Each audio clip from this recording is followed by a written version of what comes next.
pag-fish pan dito sa Pilipinas can be fun, pero kakibat din ang mga disaster. Yat tayong mga Pinoy ay matatag kahit anumang hamon sa buhay, masaya at naka-smile pa rin. See sa video ito, this is caused by high tides, the highest tide in the record. At dahil sa pressure at taas ng tubig, bumigay yung aming pinaka-major gate sa irrigation. Kaya ang nangyari, sa pagtaas ng tubig, ay umabot hanggang sa Pilapil o Kahon. It's a disastrous for us kasi na-wash out yung mahigit 3,000 na stock namin na bangus. Same din sa kabilang pond at sa ibang pagmay-ari ng fish pond. Nakikita niyo yung mga taong yan na naglalakad sa Pilapil. Naghanap sila ng paraan paano pigilan ang pagkasira ng kanilang mga kahon or pilapil. Pero sa totoo lang, wala na kami magawa.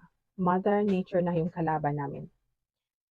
During hard times like this, importante na isipin natin na hindi ito pang namatagalan. Kailangan natin mag-adapt sa pagbabago ng panahon at patuloy lang sa buhay. At syempre, pananalig sa may kapal. Thank you guys for watching. My name is Wala and this is Island Life Chat.